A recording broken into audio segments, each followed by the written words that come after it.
Hi, I'm Joe. Hi, I am Joyce. We're the parents of a child with complex communication needs, graduates of UBC's Master of Educational Technology program, advocates for inclusion, and co-founders of BC Association for Advancing Communications. We're here today to share with you our early memories of disability. I grew up in a traditional Asian family where my siblings and I have always been taught to study hard, achieve high standards, and be the best that we can be. I grew up in a similar environment where high grades were encouraged and expected as kids and grandkids. Through our experiences, we have learned to become perfectionists. We developed an idealistic view of how things should be and what people should be like. When I was a child, I learned about disability from different sources. Conversations with family and friends, along with watching news and entertainment, shaped my understanding of disability.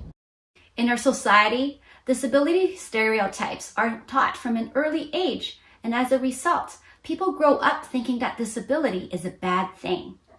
Living with disabilities can cause a person to be discriminated against. In addition, there is research on whether to use person-first language, such as people with disabilities, or identity-first language, such as disabled people. In reality, it depends on the person, so it's important to ask the person for his or her preferred language and to respect their decision. What was it like for you growing up? When I was in elementary school, I did not see nor know of any disabled children. And it was in high school when I first saw disabled students. I have to admit, at that time, I was scared and a little bit uncomfortable. My view of disability conformed to the dominant societal view of disability and how it is negative. I had developed the mentality of us versus them. And I thought they acted strange and did not conform to society. They were so different from us. Yeah. Disability is often viewed by the society as atypical, and being disabled comes with it negative connotations and stigma. Being disabled is often associated with lacking abilities that are more preferred by society. In entertainment and news media, disability is often portrayed as undesirable. People with disability features are often mocked in movies, and everyone is made to laugh at the person who is stuttering, limping, or having slow and unclear speech. Can you think of any examples? Yes, words related to disabilities such as retard, crazy, dumb, idiot, and insane are often used and tossed around as insults. Back in the day, my school friends and I used to use these words in conversations without even knowing about it. What an idiot. Oh, that's so dumb. Are you crazy? I remember sitting behind a deaf peer in French class when I was in grade 9, and I noticed my fear of disabled people started to diminish over the course of the year. I learned that he was a smart and witty guy, and I realized that he was the same as everyone else with only one difference, and that was being his mode of communication. He used American Sign Language, and I used verbal speech to communicate. I learned that disability is not scary and not something to be feared. So, what was it like being a new teacher? When I was a new teacher, I planned, prepared, and taught lessons the way I was trained. Looking back to my early years of teaching, I was prepared well with the skills to teach, but now I see that I actually lacked the experience, empathy, and knowledge of working with disabled children and their families. I used to see the disabled child as a person who had special needs and therefore they needed an education assistant to help them. And I felt a sense of pity for the children with disabilities and their families. Today, I can tell you these are no longer my views. Oh, what happened? Well, it goes back to our firstborn son. He was born premature with a cleft palate. Life was not easy the first year taking care of a baby with special needs. And I kept thinking that after his cleft palate repair, everything would be normal. At 10 months old, his cleft palate surgery was successful, and he was finally able to suck, eat, and drink through his mouth without food or liquids coming out of his nose. Yes, we noticed a delay in his speech and gross motor skills. We always thought that was because he was born premature. It was natural for him to be delayed. He walked at 26 months, and he said mama and baba at 3 years of age. So when you see our son now, you cannot tell he has disabilities by looking at him. He has what you call invisible disabilities. Yes, I remember we experienced awkward situations because of our son's invisible disability. When he was younger, it was socially acceptable that he did not speak when he was spoken to.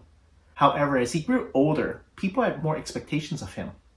One time when he was 5 years old, our family was riding in an elevator. An elderly couple came in and my son smiled at them. They started to talk with my son, but my son did not respond. Now there was some awkward silence, and many thoughts raced through our minds.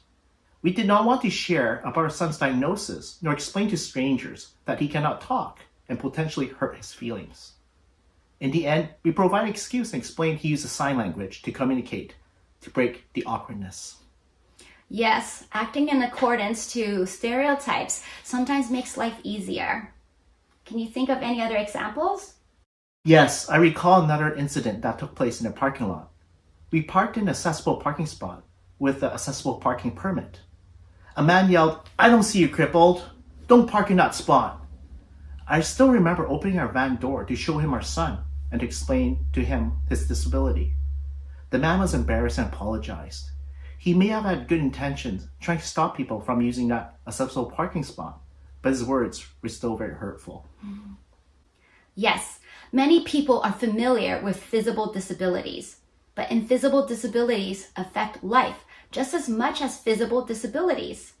We need to teach people that everyone with a disability is different. Yes, having knowledge about disability is one thing, but actually living real life experiences is another. Our perspectives have changed. Our lives have changed. It will never be the same as before again. Now that our son is in school, we notice the need to advocate for him in the education system. As a teacher myself, I see areas where more training is needed to create true inclusive education. I now have learned that disabled children and their families do not need our pity. They need inclusion. They do not need helpers. They need friends. They do not need people's assumptions. They need people's belief in their competence. Many people have assumptions regarding what disabled people can or cannot do, and this puts a limit on their potential. There needs to be change in society as a whole. We need to change people's beliefs and practices. We need to spread awareness and educate people. Yes, we've developed a much better understanding of where beliefs and thoughts of disability come from. We learned that ableism is a form of discrimination that favors able-bodied people. Ableism is based on the belief that typical abilities are more desired and valued, and this teaches children early on that some lives are more worthy than others. Ableism also contributes to isolation and exclusion of disabled people. According to Gregor Wolbring, ableism is a set of beliefs or practices that view disabled people as less able or impaired. The medical model supports this view, and it has led to the idea that disabled people need to be cured, fixed, and should be prevented from being born. Exploring the idea of ableism has helped me to realize that I have internalized ableism since I was a child. And being aware of the root of the issue is a good start to de-ableize myself and others around me. We need to say no to ableism. We need to make a stand against discrimination, create awareness, and change attitudes. We need to look for ways to provide accessibility, increase inclusion, create opportunities for relationship building, and advocate for equality and human rights. A challenge for us is to learn from author Gary Bunch. You learn to talk by talking. You learn to read by reading. You learn to write by writing. You learn to include by including. Let's take away barriers and appreciate each other's differences so that we can include everybody and build a better society. Thank you for watching.